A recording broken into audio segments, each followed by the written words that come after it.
भारतीय सियासत में गुज़िश्ता एक दहाई से ये तासुर मजबूत होता गया है कि मोदी के खिलाफ मौसर अवामी तहरीक खड़ी करना नामुमकिन हो चुका है। ताहम दिल्ली के जंतर मंतर पर हजारों नौजवानों का एहतजाज इस तासुर को संजीदगी से चैलेंज करता दिखाई देता है। नौजवान अपने मुतालबात मनवाने के लिए भारतीय पार्लियामेंट की तरफ बढ़ना चाह रहे हैं, लेकिन दिल्ली पुलिस इन पर भरपूर रियासती जबर कर रही है। इसीलिए दुनिया भर का मीडिया इस एहतजाज की कवरेज कर रहा है। सवाल यह है कि क्या भारत जैसे मुल्क में जहां तकरीबन 65% आबादी 35 बरस से कम उम्र नौजवानों पर मुश्तमिल है, क्या उनका एहतजाज मोदी हुकूमत के लिए बड़ा सियासी खतरा बन सकता है? इस एहतजाज की बुनियाद किसी सियासी जमात ने नहीं बल्कि तंजिया अंदाज में वजूद आने वाली कॉकरोच जनता पार्टी ने रखी। अभिजीत दिपके की क़यादत में शुरू होने वाली ये ऑनलाइन मुहिम नाराज नौजवानों की सबसे नुमाया आवाज़ बन गई। ये महज अलामती एहतजाज नहीं बल्कि तालीमी बदइंतज़ामी, बेरोज़गारी और हुकूमती बेहसी के खिलाफ नौजवानों के गुस्से का इजहार है। इम्तिहान का पर्चा लीक होने का, दोबारा इम्तिहान, मुबैना तलबा खुदकुशियों और मारूफ समाजी कारकुन सोनम वांगचुक की भूख हड़ताल और जबरी गिरफ्तारी की तहरीक को मजीद कुव्वत दी। अब इस तहरीक के असरात दिल्ली से निकलकर पंजाब के किसानों तक पहुंच रहे हैं। 2020 और 21 की कामयाब किसान तहरीक अभी भारतीय सियासत की याददाश्त से महव नहीं हुई कि इस बार भी पंजाब के किसान दिल्ली की तरफ मार्च की तैयारी करते नजर आते हैं, मगर बीजेपी गवर्नमेंट उन्हें हरियाणा में रोकने की कोशिश कर रही है। सवाल उठता है कि अगर किसान रुकावटें तोड़कर दिल्ली पहुंचने में कामयाब हो गए तो नौजवानों और किसानों का इत्तेहाद मोदी हुकूमत के लिए गैर मामूली दबाव पैदा कर सकता है। ताहम भारतीय सियासत में जयप्रकाश नारायण की तहरीक से लेकर आज तक तलबा की तहरीकें उस वक्त फैसला कुन साबित होती हैं जब उन्हें बड़ी अपोजिशन जमातों की मुकम्मल सियासी पुष्टपनाही हासिल रही है।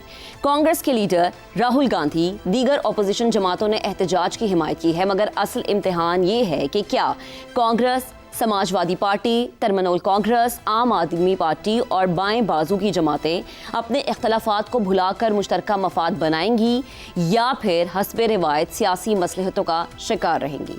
मोदी तकरीबन 12 बरस से ऐसी हुक्मरानी कर रहे हैं जिस पर अदलिया, मीडिया और जमहूरी इदारों की आज़ादी महदूद करने, अक़लियतों को दूसरे दर्जे का शहरी बनाने, अदानी और अंबानी जैसे सरमायाकारों को गैर मामूली फ़ायदा पहुँचाने, नोटबंदी, आर्टिकल 370 के खात्मे, पाकिस्तान के खिलाफ फॉल्स फ्लैग ऑपरेशन और अपोजिशन को तकसीम करने जैसे इल्ज़ामात लगते रहे हैं, मगर इसके बावजूद इन्हें कोई फैसला कुन अवामी मज़ाहमत दरपेश नहीं आई।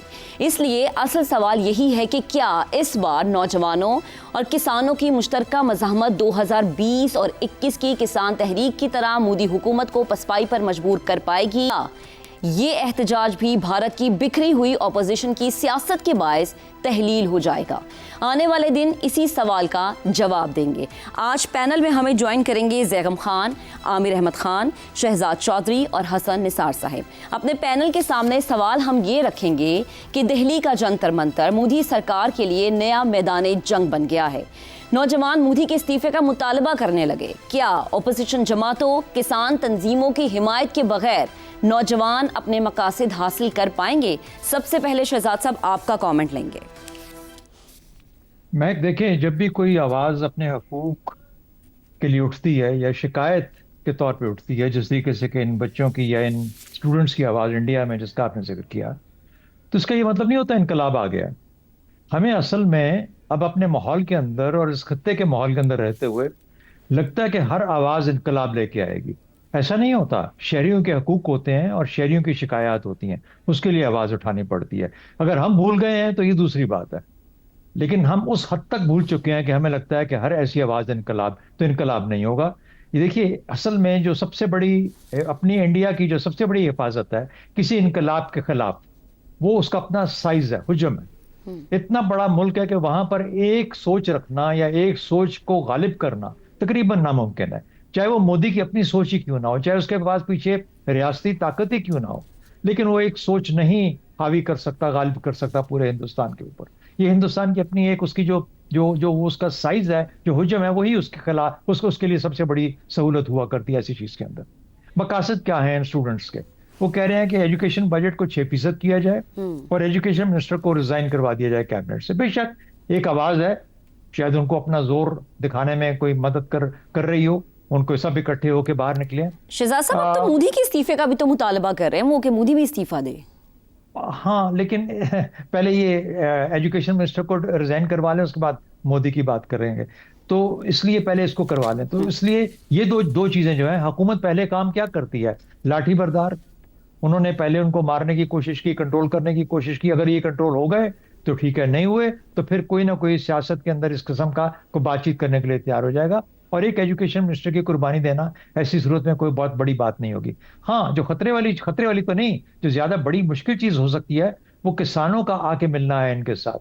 वो जब किसान मिल जाते हैं पंजाब के, तो एक तो उसके अंदर खालिस्तान का एक एलिमेंट आ जाता है, और दूसरा ये जो इकट्ठ है, जो जमगट्ठा है, ये बहुत बड़ा हो जाता है। अब ये क्या क्रिएट कर रहा है अपॉर्चुनिटी, ये क्रिएट कर रहा है ऑपोजिशन पार्टीज के लिए। लेकिन ऑपोजिशन पार्टीज तो खुद गुलाम है हिंदुत्व की, तमाम की तमाम। उनको तो पता है कि हिंदुत्व का जोर इतना चल चुका कि जब तक हम भी वो बोली नहीं बोलेंगे जो कि सब के सब इस वक्त सुनना चाहते हैं, तो हमें भी वोट कोई नहीं देगा। तो इसलिए मुझे यूं लगता है कि बेशक तहजीबी तौर पर इस आवाज का उठना कम से कम मेरे कानों को तो भला लगता है, अच्छा लगता है। लेकिन क्या हिंदुस्तान इससे उलट पलट हो जाएगा? ऐसी हर किसी चीज नहीं होगी, तलपट नहीं होगा, कुछ नहीं होगा।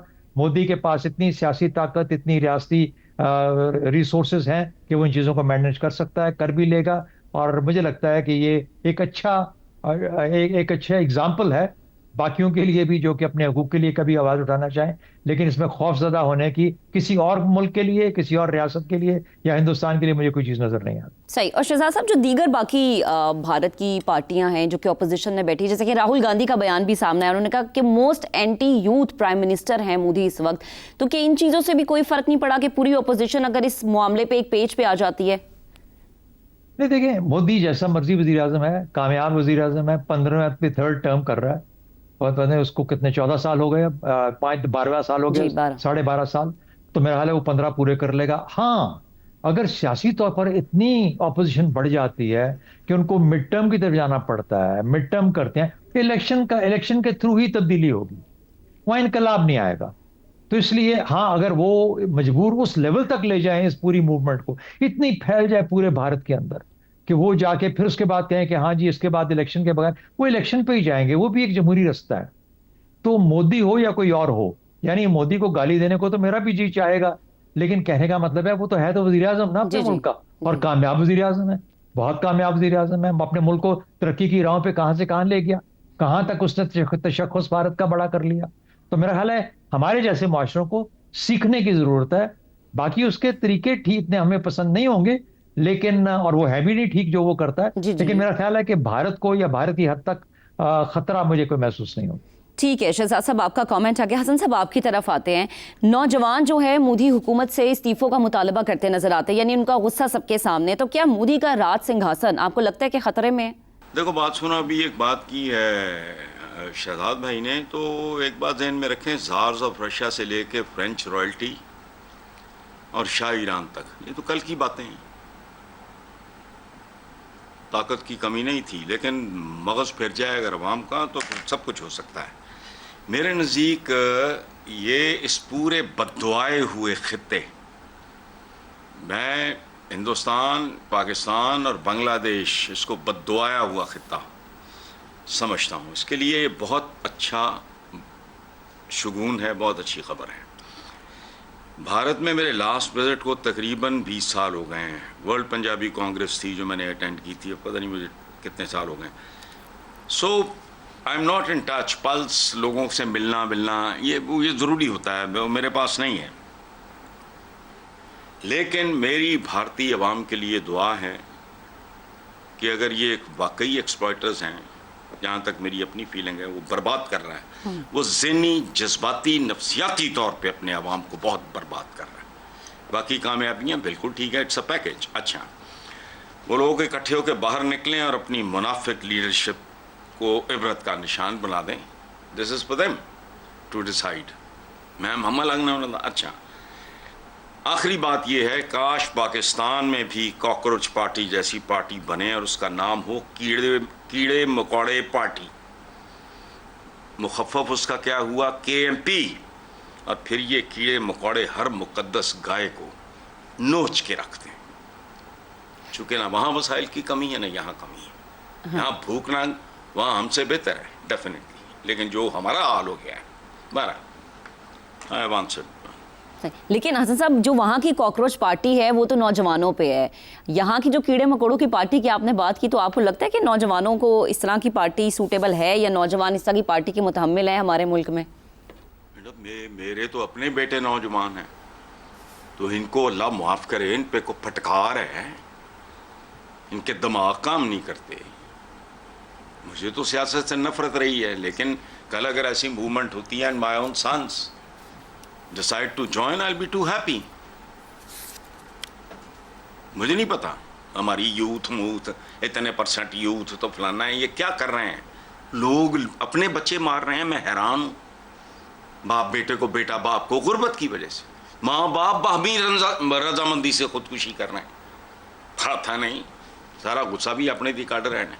चलो, डायरेक्शन चेंज होने की बात होती है, हो गई तो फिर खुदा की पनाह। सही।